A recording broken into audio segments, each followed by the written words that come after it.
Okay, so here we are live again. Now, I know for anybody who watched the episode yesterday, I had talked about, uh, I was planning on opening this today, which was the WWE Superstars Hulk Hogan figure, the retro action figure line that I enjoy so much. And we will be opening this on Monday. I think we open this on Monday. The reason I'm not opening today is because, like, I wasn't thinking about it being Saturday when I said that. And I decided I would rather go ahead and open uh, Hogan and then open Mr. T, which I really want to open. I didn't want to have like a big gap in between them. So, of course, that's going to put a gap in between the two Hulk Hogan figures, but maybe that's for the best. Maybe that'll, we don't want people to like see that I'm opening another Hulk Hogan figure and be like, oh, geez, it's like the same video again. When he's going to open something new? But no, instead, I think I'm going to open this today, which is Catwoman from The Batman, a movie that my disdain for this movie is very well known. So why did I buy this figure? Well, a couple of reasons. One, it was on clearance. I was able to get it for like $12 at Walmart, and these figures from this movie are still hanging around this shelf.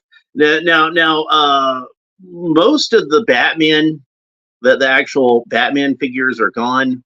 Like, unless you find one where he's unmasked, because nobody wants his ugly mug on an action figure, or the ones where he's like dressed like a bum, which he's pretty much dressed like a bum through most of the movie, or the one where he's actually supposed to be the Drifter, as they call it. So Catwoman was one of the only characters in the movie that I actually really liked. I liked her, and I liked Commissioner Gordon. I thought they did a good job with both of those characters. I did enjoy Colin Farrell's performance, but that character was not remotely the Penguin. Paul Dano's a good actor. I guess he was pretty good at playing the Zodiac Killer in this movie. Pretty lousy Riddler, though. And Robert Pattinson is Batman. No, the only true Batman is Adam West, Michael Keaton, Val Kilmer, George Clooney, Christian Bale, or Ben Affleck. Robert Pattinson was like a phoebe and a wimp, and any version of Batman could outsmart him or kick his ass. Even George Clooney is better than Robert Pattinson. So she was a cheap figure. I don't really mind buying an action figure of this character, and honestly, I'm planning on using her for a custom. So it's not gonna stay Catwoman. We'll just leave it at that. So I guess if I ever get around to actually making the custom, you'll see what it is. But until then, I don't really mind having a Zoe Kravitz Catwoman figure, even though like it's not the best look for the character. Not her fault. She's a gorgeous woman. But we'll get into that when we open up the figure. Go ahead and cut the back.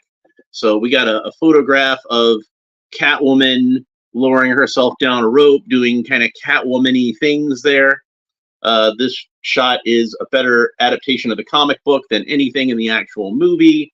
And then you have this wimpy, wussy Batman who had to shoot up with steroids to fight 4chan. And then you have Al Capone from The Untouchables. And then you have the Zodiac Killer. And then you have the Bat Cycle, which is the only thing from this movie that I bought initially.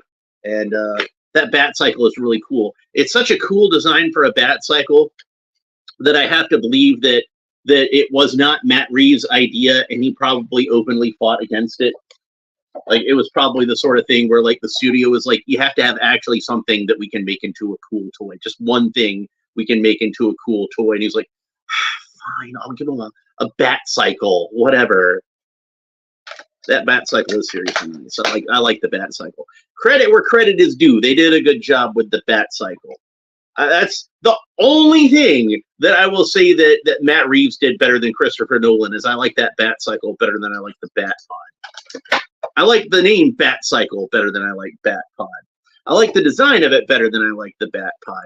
The Bat Pod actually is a pretty cool little vehicle. I like it a lot. But as far as being an actual Bat Cycle goes, I actually like Matt Reeves' Bat Cycle a little better. So yeah, got her out of the package, and here she is. And she still has like the older style ball joints at the ankles, and it looks like she's got ball joints at the wrists, but they're like under these cuffs, and the cuffs are like a separate piece from the hands and from the forearms. So that means that I don't think this is going to interfere with the I don't think it's going to interfere with the articulation too much, but we'll have a look at that in a second. It's a very nice figure. Like, as far as, I mean, she has a very nice figure. This action figure has a very nice figure. Look at that hourglass. Like that just I don't want to sound like a pervert talking about an action figure, so I'm not going to. But they did a nice job with that. And then her accessory is she comes with a whip, which, of course, if a Catwoman figure is going to come with any accessory, you want her to come with a whip, right? And her action figure, I suppose this is because, you know, it's gold label, has a fancy foil trading card. So we're going to get into that. And thankfully, this figure has the trading card and the figure stand on the same bubble. So that means that it's going to be easier for me to get the trading card off. But first, I have to actually get the bubble off for the... This seems like it's done a little differently than how these usually are. I'm just tearing the whole backing up. I don't even care. So we got the bubble off for the figure stand. And man, this thing is glued on. They must have used all the extra glue that they did not use to glue on the packaging for the Superpowers Classic Batman. All right, so she comes with a figure stand, and it is the standard figure stand that we get on McFarlane DC Multiverse, although the DC logo, how it's usually embossed on there and kind of glossy, it's very faint this time. So I'm guessing this must have been like during a point in the run where they were starting to run low on that glossy paint, and it just didn't come through that well. But since this is a movie figure and not a comic book figure, I'm not going to complain too much about her not having a proper DC logo on there. This movie doesn't deserve a proper DC logo. It's just nothing like the comic book. I always see people online talking about how, oh, Robert Pattinson's Batman was the most accurate to the comic book. And I'm just like, what comic books are you reading? Because it's nothing like any Batman comics I've ever read. In the comics I've read, Batman is a competent and capable crime fighter, a master of all martial artists, can speak like dozens of languages fluently, not somebody who like barely knows high school Spanish. The Batman that I know, when he saw that carpet cutting tool in the first place, if he didn't already know it was a carpet cutting tool, which Adam West would have easily been like, oh, well, that's a carpet cutting tool. We need to rip up the carpet. Even if he didn't know what kind of tool it was, it would say, that's an unusual looking tool. I bet that's some kind of clue as to this guy's identity. Researched it, would have taken like 5 minutes on a cell phone, and oh, it's a carpet cutting tool. Jim, we got to rip up this carpet. That movie should have been over in like 15 minutes because he should have solved the mystery in 5. Give you another 5 minutes to actually track down the Riddler. And then he can't even catch the Riddler. Like, some hopeless lady sees the Riddler randomly sitting in a coffee shop and tells the cops, and the Riddler turns himself in because Batman's such a loser he can't even catch the Riddler. God, the movie sucked. You wonder why it's been delayed. It's because I'm seeing all these action figures still on clearance at stores 2 years later, while all the Michael Keaton stuff from The Flash sold out like immediately. You can't find it on the internet for retail anymore. It's all like at least double what the retail price of it is nowadays, and they couldn't give the Robert Pattinson crap away. So there's still Robert Pattinson action figure, like the 3 3/4 inch ones, tons of them at my local Ollie's. Not selling for $3 a piece. That's how bad this stuff sold. So that's why this movie's getting pushed back. That's why this movie's probably going to get canceled. It's because merchandising, where the real money from the picture is made, it ain't making the money. That's your facts right there. That's why. So, you know, like the man, like I just bought the I'll show you. I got another one. I actually have two. Look at that. Just put out a Ben Affleck. Another Ben Affleck from Batman versus Superman. They're still making toys based on Batman versus Superman. Batman versus Superman toys still sell. This is a hard to find figure. This is selling out all over the place. Sold out on pre-order. Ben Affleck as Batman from Batman v Superman. The Michael Keaton. Spin Master has a whole new line of Batman movie toys coming out based on Michael Keaton with 12-inch figures of Christian Bale as Batman, Heath Ledger as the Joker. They're going back to the old Batman movies because the Robert Pattinson Batman movie ain't selling dick as far as merchandise. That's why it's getting pushed back. That's why it's probably not even going to come out. You're going to see that new James Gunn DCU Brave and the Bold Batman movie before you ever see, before you even ever start shooting the Batman Part 2. It's not going to happen. It is not going to happen. I'm telling you, because probably what's going to happen is that James Gunn Batman movie is going to come out and it's going to sell, even if it doesn't do too great at the box office, and it probably will do decent at the box office. It's gonna outsell the merchandise for the Robert Pattinson Batman movie by ungodly amounts. I guarantee you. Flash did better in terms of merchandising, selling a 70-year-old Batman who first appeared in a movie that came out 40 years ago at this point, almost 40 years ago, 35 years ago. What would it be? 1989, something like that. I was 13 years old when the first Batman movie came out, and I'm like a gray-bearded old man right now, ranting about action figures on the internet. But anyway, let's I forgot. I gotta read the bio on this, don't I? Okay, Catwoman, the Batman. Real name Selina Kyle. Selina Kyle is a mysterious figure who is quietly infiltrating Gotham's seedy underbelly to further her own agenda. Her fierce attitude and tenacious agility are the perfect tools to excel as a cat burglar. But hidden underneath the array of identities and the motorcycle leathers and is a protective soul who's more at home with the city's strays than its citizens. And it's got the same picture from the back of the packaging that we saw, only it's got that fancy foil behind it. So it is a really nice picture. And honestly, I think they did a really good job with the costume in this movie, except this stupid dollar store ski mask. Why? Why is Catwoman wearing something so cheap and tacky looking? Catwoman should wear something with a little more style, a little more panache. Really what they should have done is had her in the same type of cowl and goggles like the Darwin Cook design of Catwoman has. I really like that particular design. That's what they should have done. Hell, that's what they should have done in The Dark Knight Rises, but Christopher Nolan is such a closet Adam West Batman fan, he couldn't help but make Anne Hathaway look as much like Julie Newmar as possible. Not that there's anything wrong with looking like Julie Newmar. I mean, if you can look like Julie Newmar, ladies, do it. Hell, some of you men can look like Julie Newmar. I don't know. There might be some drag queens watching this show. More power to you, I say.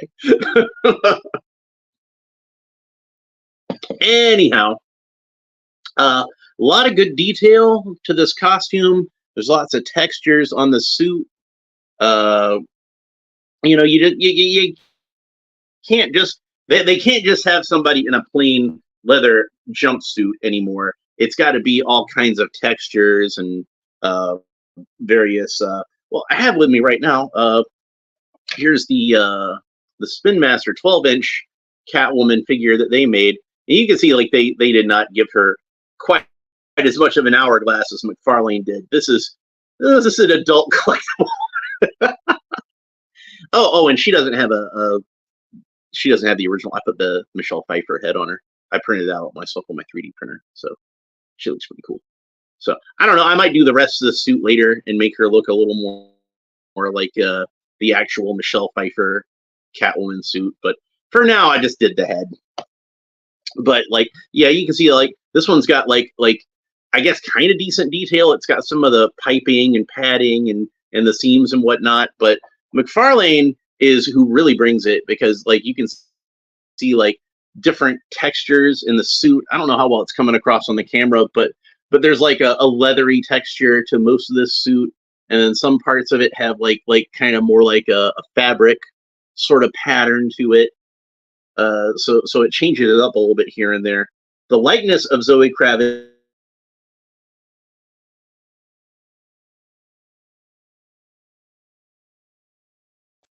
There goes that again. I hate it when it does that. Kind of blipped out for a second there. But yeah, so they did a good job with the likeness. It doesn't really look like Zoe Kravitz.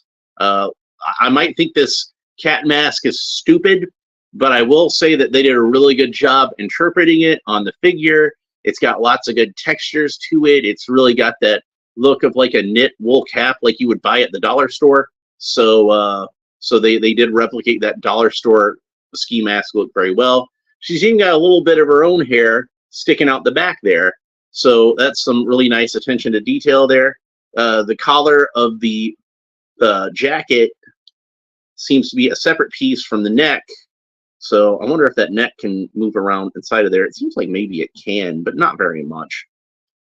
So let's go ahead and go over our articulation. So Catwoman can look up about that far. So not a very good range of motion there, but it's the hair that's sticking out the bottom there that's kind of getting in the way there. She can look down about that far. So actually a really good range of motion as far as looking down. She can kind of tilt her head quizzically to side in a very feline-like way. This is a really nice figure. And like I said, even though I'm not a fan of this movie at all, I did really enjoy Zoe Kravitz's performance in this movie. I thought she was good as Catwoman.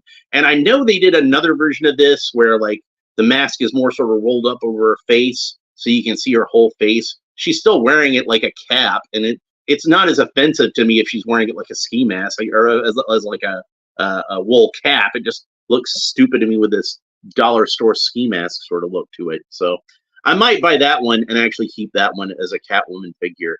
But this one, like I said, probably going to be custom. It's like I bought it with the intention of using it for a custom, so it's probably going to be used for a custom. So anyway, moving on. She's got the really nice Mcfarlane torso articulation, so we can twist her torso in all manner of ways and get her into all kinds of dramatic poses. And she does have a waist articulation here where this belt is, although it doesn't really seem to want to turn, but you can turn it at the torso. I think the waist just kind of more moves up and down and from side to side. It doesn't seem to want to tilt. Man, it might just be stuck. I don't know. Because it seems like it should tilt from side to side. But whatever. Especially because like it doesn't seem like it's lined up as far as like the zipper on this suit. I might just see if I can like hit it with the hairdryer and soften up and move it around a little bit more later. Because you would definitely want the zipper to be like, you know, facing the same way, right? So going back to the articulation, the arms rotate all the way around and they move up about that far. So that's a good range of motion as far as moving the arms up, and they move down about that far. And they are on a butterfly joint, although just because of like the way that the jacket part of this suit is designed, it doesn't, the butterfly joint doesn't really afford as much movement as you might think. It does a little bit, but not as much as some other figures. And this jacket piece does seem to be like just kind of a soft rubber sleeve that's over the whole of the torso. And I don't think that's reused from anything. It might be reused from some other figures that do this rubber sleeve over the torso, but I've never seen anything like that before. So, you know, not anything that I've been analyzing on this show. She's got a cut at the bicep, so the bicep rotates all the way around right there. Double jointed elbows, very good range of motion on those double jointed elbows. She does have the cool Mcfarlane ball joints, like I'd mentioned before, at the wrists, so you can move her wrists around in all manner of ways. These cuffs on here are separate from both the hands and the forearms, so that means that they don't really encumber the ball joints as much as you might think, so you can still get some cool poses out of those wrists.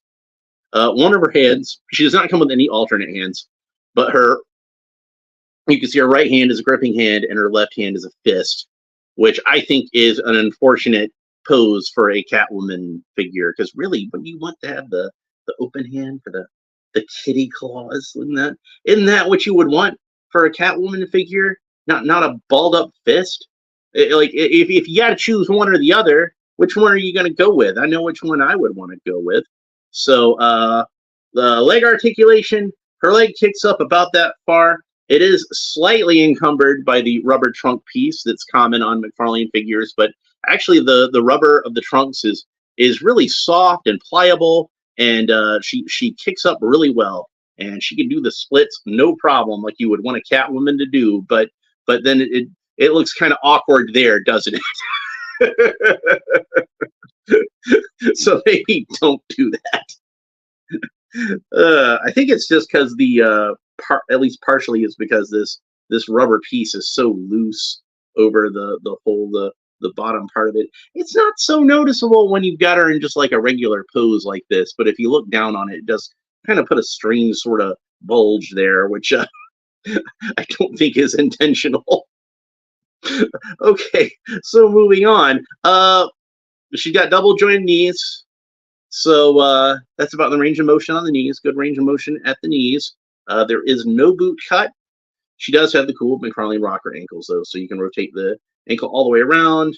Ankle kicks up about that far, kicks down about that far, and then she has the toe articulation, so they can show up, off.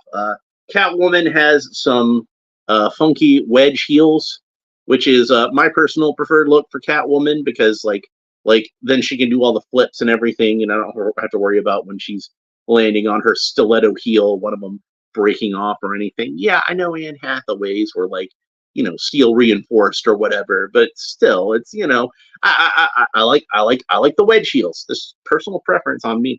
I don't know if that's accurate in the movie, because they do look kind of just like chunky heels on this one. So I don't know which of these would be more or less accurate than the other. I don't know. I've only seen this movie once and it bored the hell out of me, so I'm not planning on watching it again. So somebody who actually likes this movie for whatever reason, if you're still watching, and thank you for your patience while I trash the hell out of it, you can let me know in the comments as to what kind of boots that Catwoman had in the movie. So here she is holding the whip. So pretty decent pose there. So like I said, this is a very, very curvy sort of action figure. She's got a lot of curves to her. I'm surprised, with as sensitive as people are about the male gaze, that they would do a Catwoman figure that actually had this much of a. I have the Jim Ballant Catwoman costume figure. I don't think it's based on his drawings, because it's not. This looks more like a Jim Ballant drawing than that one, to be quite frank.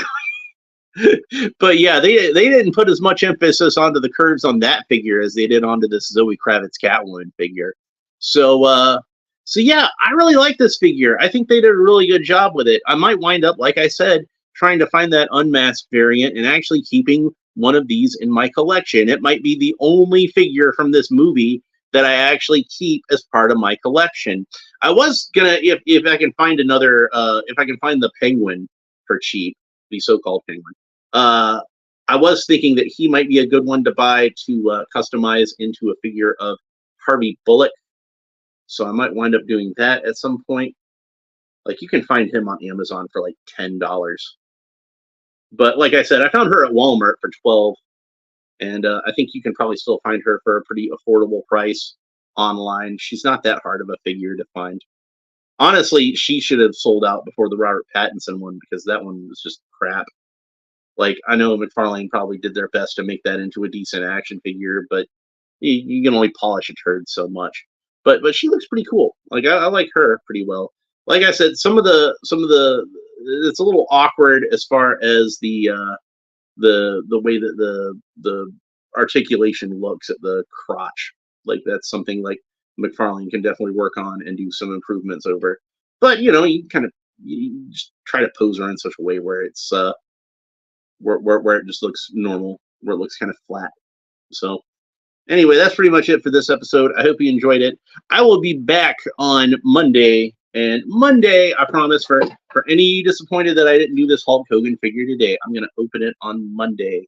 And then Tuesday, I will open Mr. T. So that's my plan for now. Right now, it's time for me to take a nap. So I'm going to have to go to work in a little bit. And I don't want to be tired while I'm at work. So I'll take a little bit of a nap beforehand. But if you want to make sure you catch that Mr. T episode and the Hulk Hogan episode, make sure that you like and subscribe. All the fun YouTube stuff down below. Leave a comment. Let me know what you think about this figure and what you think about this movie. Are you somebody who actually likes this movie? I don't get it. I don't understand. Sorry. It's just not my cup of tea. I thought it was the worst version of Batman I've ever seen. Like, I can understand somebody liking this movie if you just didn't give a crap about Batman. If you're just some normie who just wants to go and watch a movie and maybe you appreciated the atmosphere or the tone or whatever. But it baffles me when I see people who claim to be comic book fans or who I know are comic book fans. I've known you for years. I've seen you actually reading comic books.